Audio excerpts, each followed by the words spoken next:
Welcome to Clocked Out, a show for watch enthusiasts where we discuss the personal stories behind timepieces and reveal the significance they had to the wearer.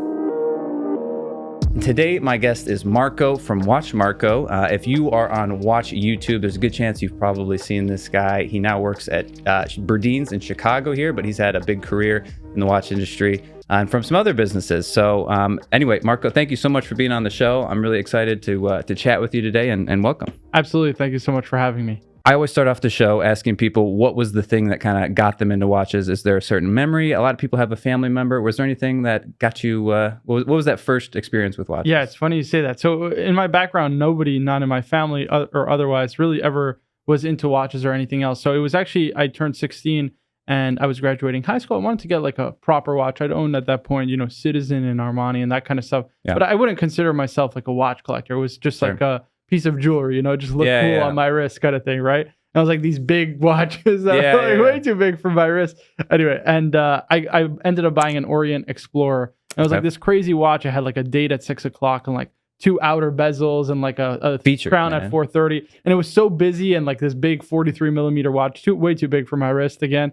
And I ended up getting that and I turned the watch over and obviously it was a mechanical wristwatch. The first time I'd seen like a mechanical movement like that. And I was like, oh my God, this is incredible. Yeah. And ever since then, I've been into watches now going on 10 years. And ever since then, the passion for the hobby has never left me. And it's led me down a crazy, crazy journey, crazy path. And I've owned and been very fortunate to own some crazy, crazy watches over the last couple of years. Well, and you were one of the few guests so far that, has not only, just been a watch enthusiast, but worked in the industry. And it seems like for at least the majority of your professional career, you've been able to make a living being in the watch industry, which is super cool.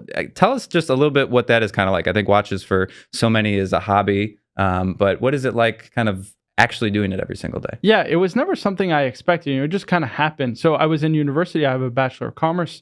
So I have a major in marketing, minor in finance. I was working in banking at the time, and I was going to work with a pretty big bank. Actually, it was the biggest commercial bank in Canada.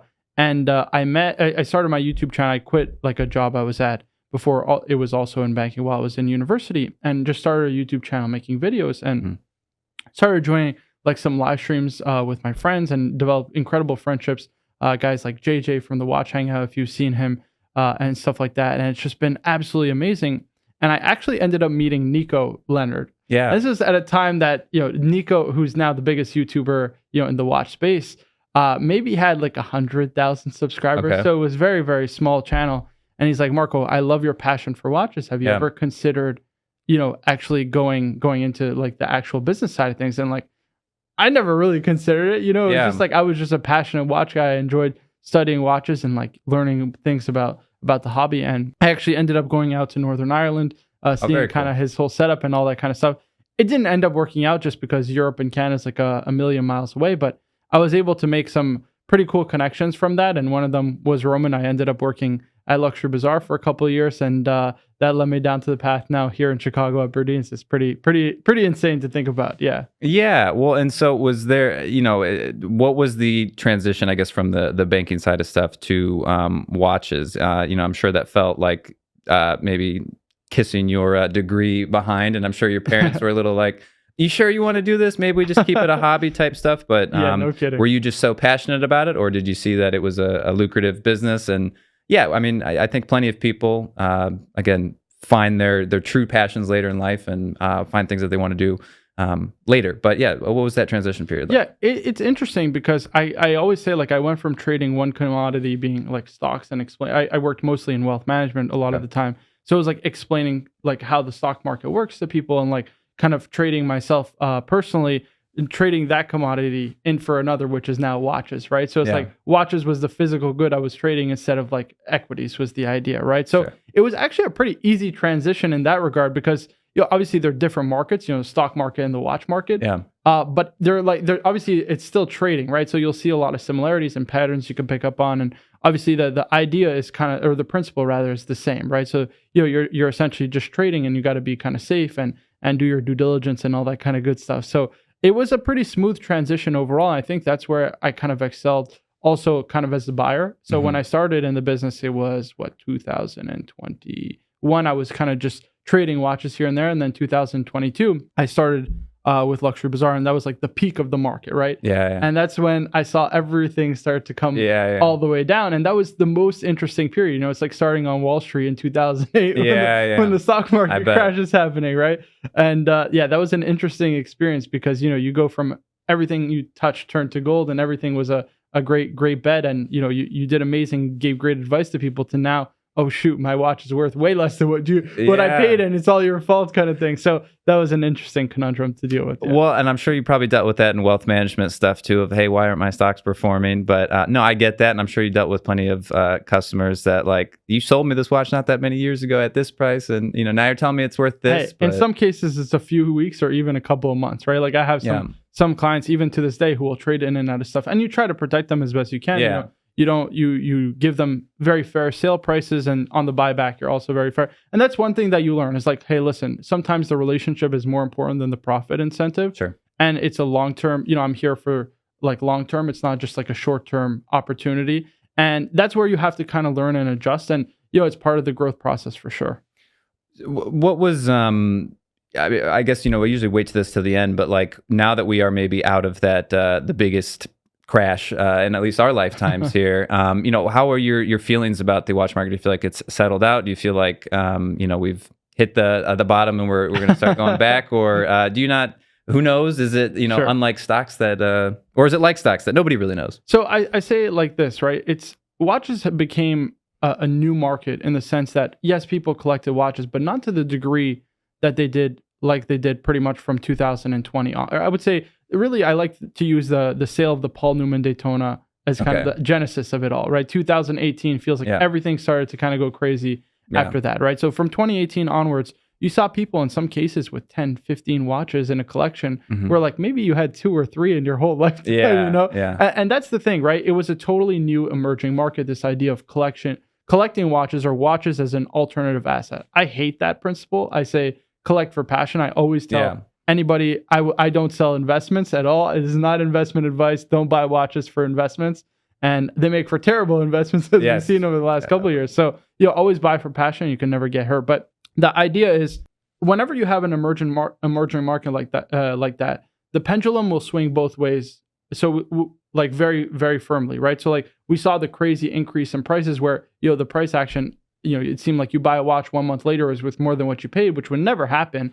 And now it's the opposite, right? Where it's like prices have increased where I could say, you know, even in some cases, some watches are totally undervalued. And I would say just from a nuts and bolts perspective, but also from a pricing perspective, right? Like if you look back in the history of the price of this watch, hey, you know, this may be a good pickup long-term. But again, it's so hard to say, have we hit the bottom? Because I don't think we have. And I'll say this for a reason, because prices are still coming down. And I think there is not as much like fear of missing out as there used to be, right? It's like, oh, if I didn't buy this watch, it would be worth way more than what I paid. People are now much more skeptical buyers and also just more cautious. And I think that's part and parcel of a down market. And we're going to probably see more of that potentially in the next couple of years. And eventually we'll hit the bottom and we'll see where things shake out. It's really hard to say because this is still very much a new market.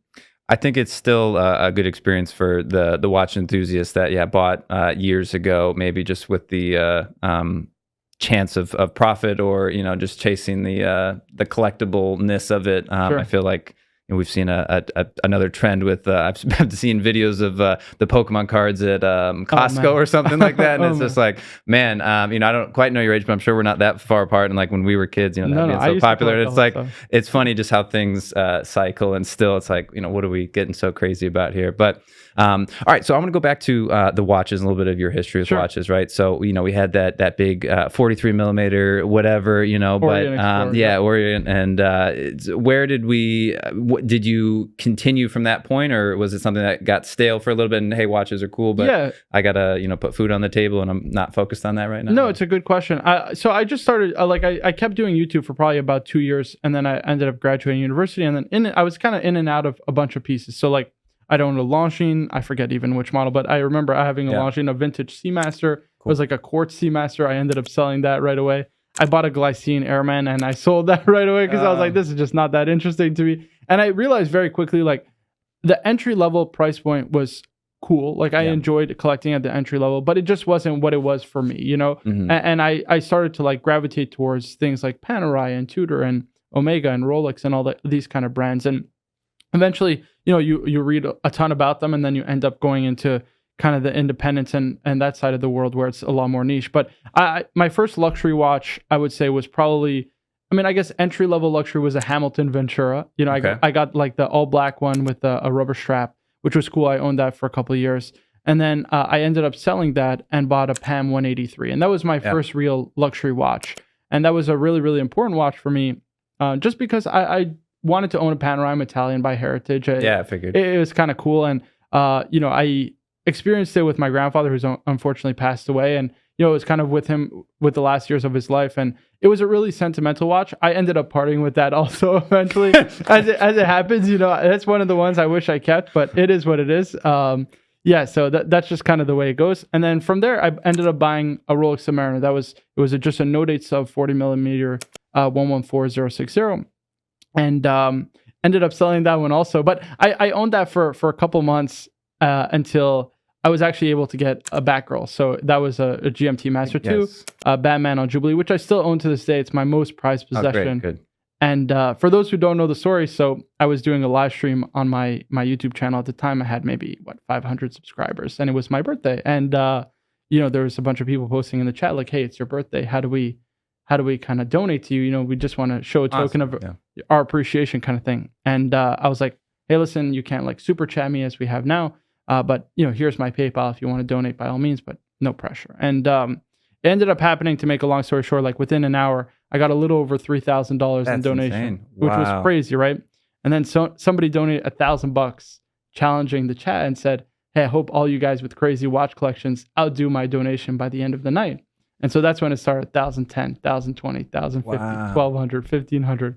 I got two $3,000 donations, and in the span of 24 hours, I got in a little over $20,000, which is mind blowing. That is actually so like you'll hear those stories, you know, online of people like, I've never heard a story like that. Right. So you know, with a small following too, like Twitch streamers and like these guys who like get these crazy donations, but like, you know, for it with to happen to me, massive followings, it's like a pinch me moment, you know. It's crazy. And those are big donos. That wasn't like absolutely a shit ton of people donating $5, which would be a little it bit was unbelievable. And you know, it was, what's even crazier is that one of the guys who donated $3,000 actually said, "Hey Marco, you could pick any watch at Rolex you want, and I'll get it for you."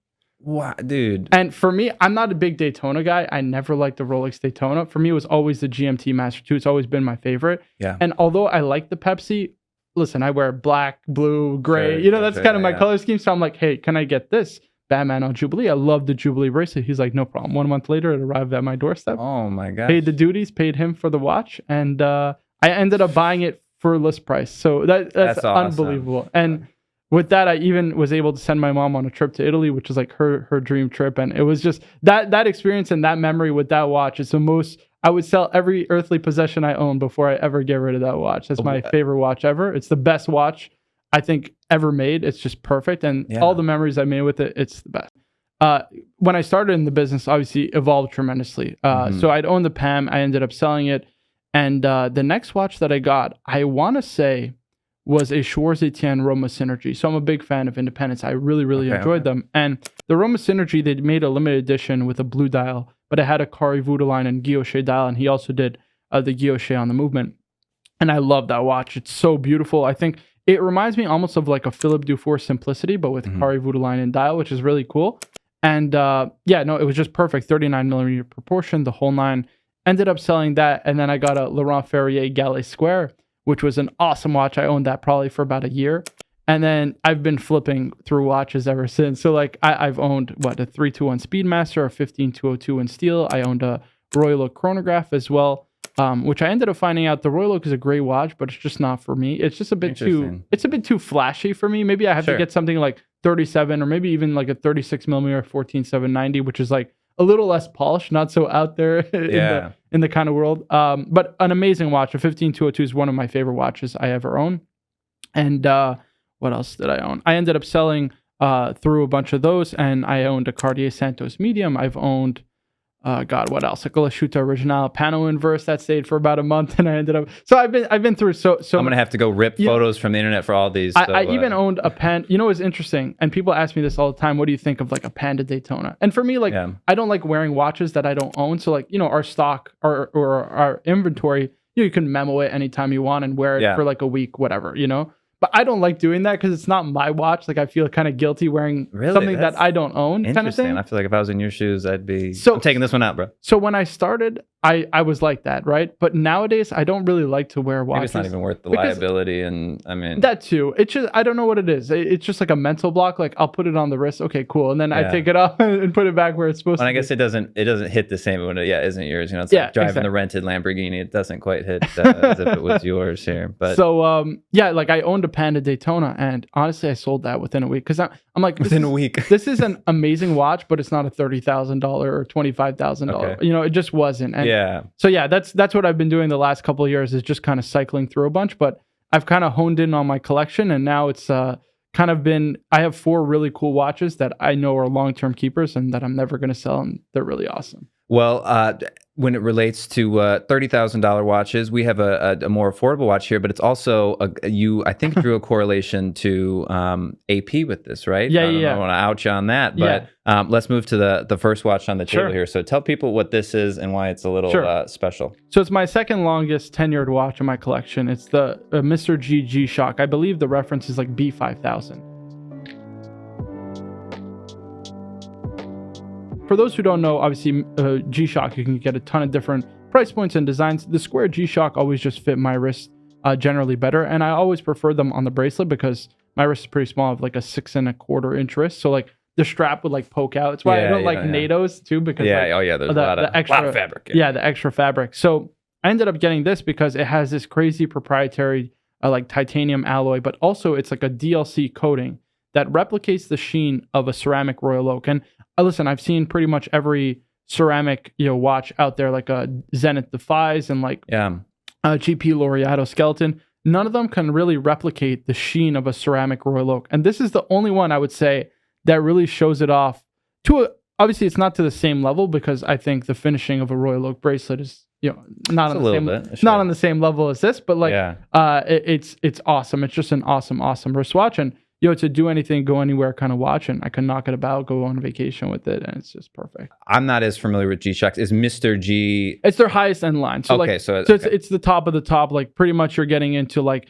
all their proprietary alloys and like their supercomputers in terms of like the actual watches. This is like the best of the best. But for this one specifically, what sold me on it was the color scheme, the black, the red, the gold. I really, really liked it. And again, the watch itself actually came from a really good friend of mine. Shout out to Ali, who got me an amazing deal on it. I ended up paying like maybe 30-40% of the retail price, which is awesome. So we were talking off screen as we were shooting the B-roll before this episode about I have some cool watches at this point, and I feel like with a lot of watch people, there are certain Casios or just like more affordable models that it's like I still have this in my collection. I still wear this.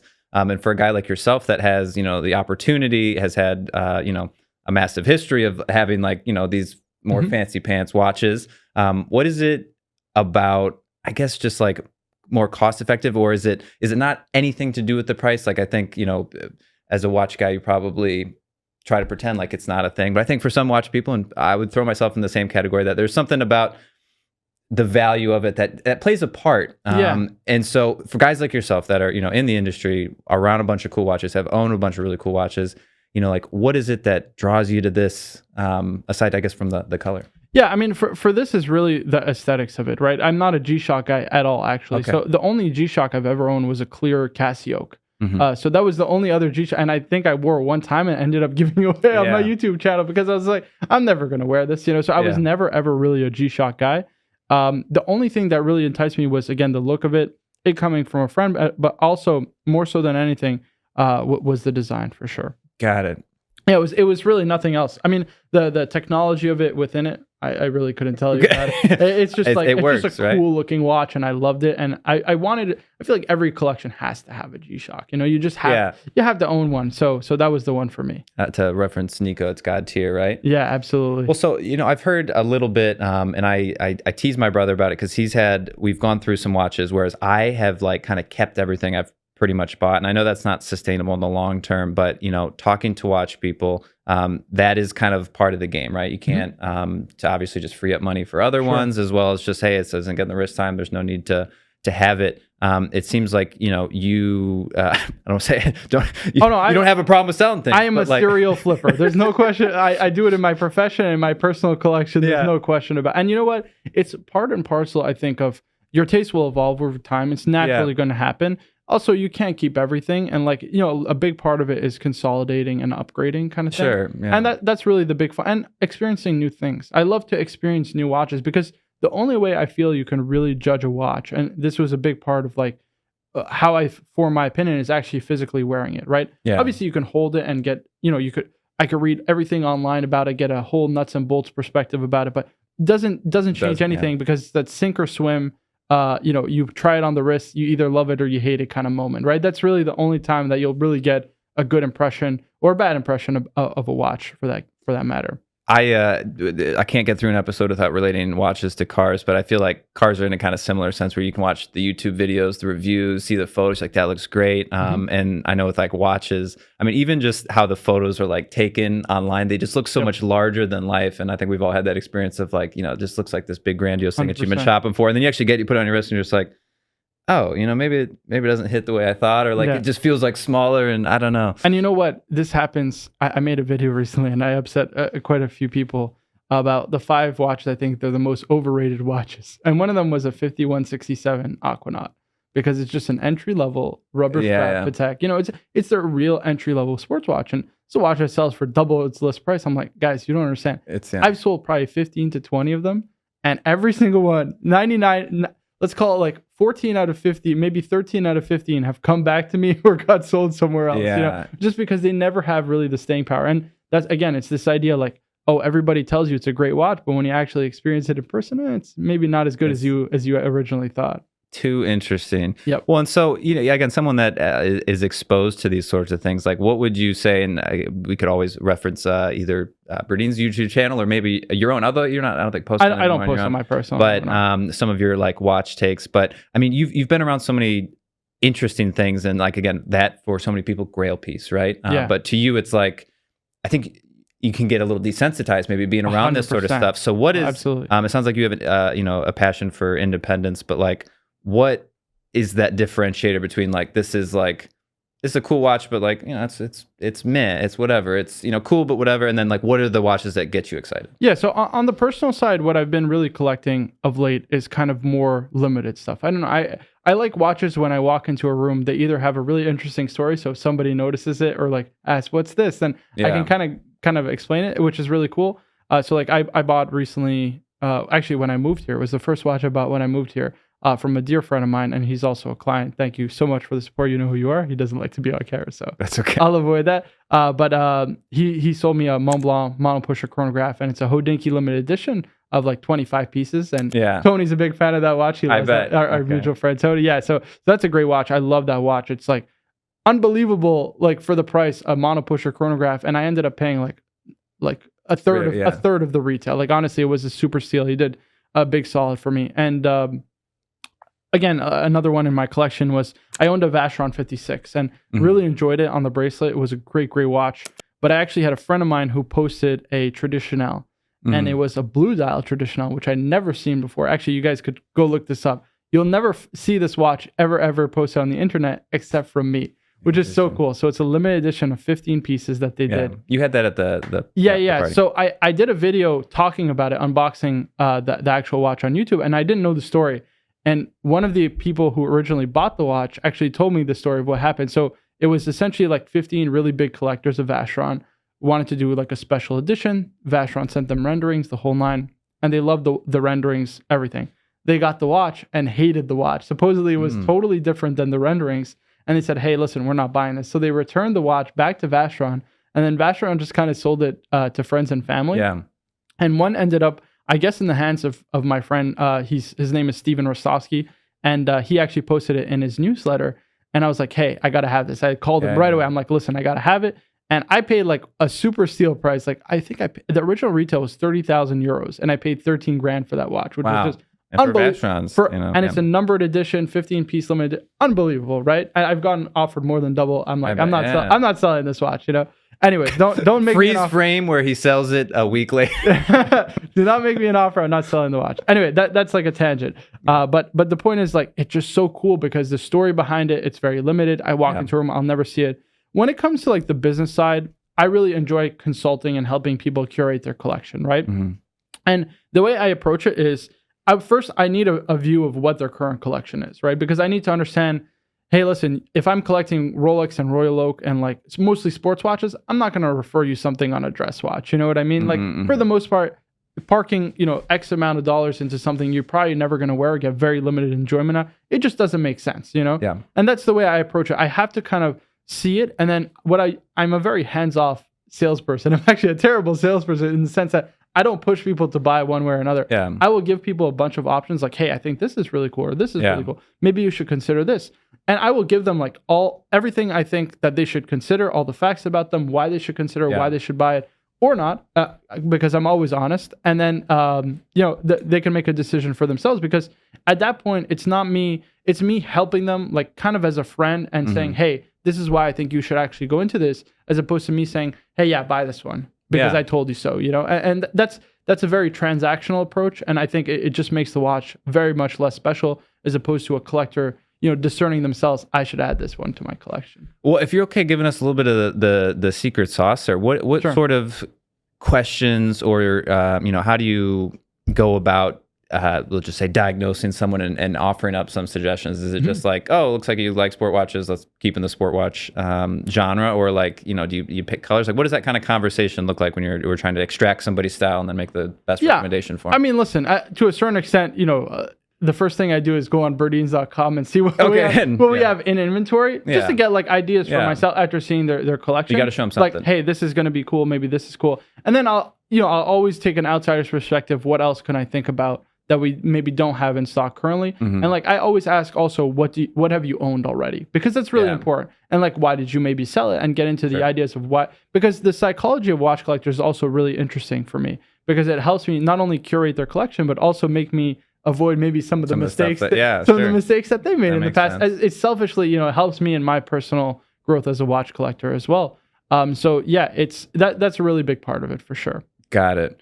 Well, so I know we just acquired something new. It seems like things are going in and out the door all the time, but what is the new acquisition? Yeah. So I was between a couple watch. I just talk about having a bunch of limited editions, but this is not a very limited edition at all. So it's a Rolex Explorer. It's the 39mm Explorer, the reference 214270.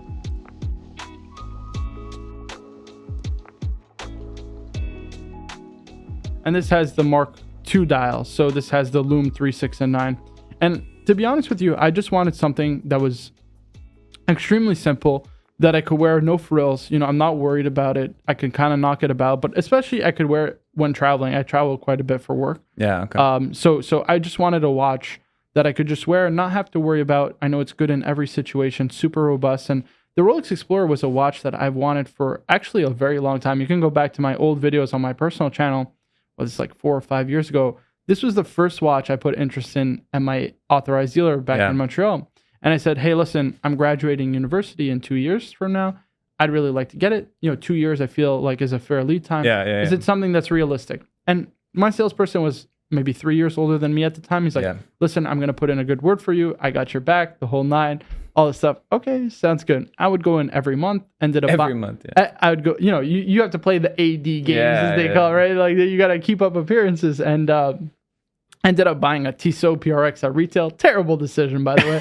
Don't ever buy things at retail that you can get like 30% off. It just plenty of watches. Makes no sense. So I ended up buying just to like garner more favor for myself.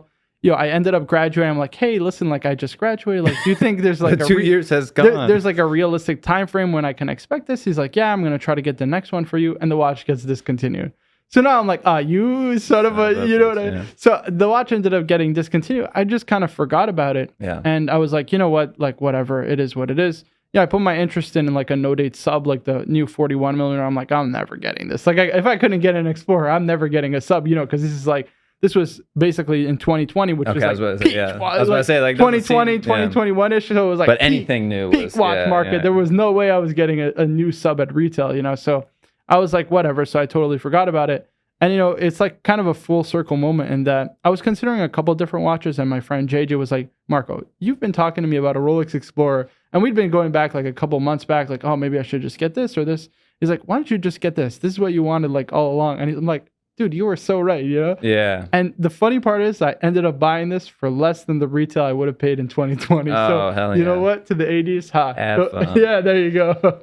Well, and we've heard plenty of stories about the AD games and such like that. And I guess being in the industry, I'm sure you got things to say on that. But back to the watch, I think Explorer's a classic. Tony had brought his older reference. 1016. I don't know. Yeah, I don't know my stuff as well as you guys do, obviously. But it seems like it's a watch enthusiast watch. For something that's so. I think hopefully not offensively called it white bread on the way up. Where it's just like as we're talking about watches, like totally. you get everything. It's it's an Explorer. Yeah. But I think it's been such an iconic piece, and there's so many people that like, even guys that again have tried so many things on and are like, the Explorer is really it for me. Yeah, it's it's so simple, and that's I think because it's such a purist kind of watch, right? And I especially like the 39 millimeter size, perfect for my wrist. I gravitate towards like 37 to 39. 40 even now is kind of pushing it. I just like smaller size watches nowadays. And it's just a perfectly designed wristwatch, perfect proportion. How can you not love the symmetry of it? Like everything is just great about it, and with a Rolex Oyster bracelet, it's so comfortable. Like it's just a no-brainer. And yeah, sure, it's basic, but I think that's what makes it really cool. And I never thought I'd own another Rolex, but honestly, I'm really happy I landed on this. Well, and I can't imagine it'll be the last Rolex. No, for sure. Books, but hey, for sure. It won't be.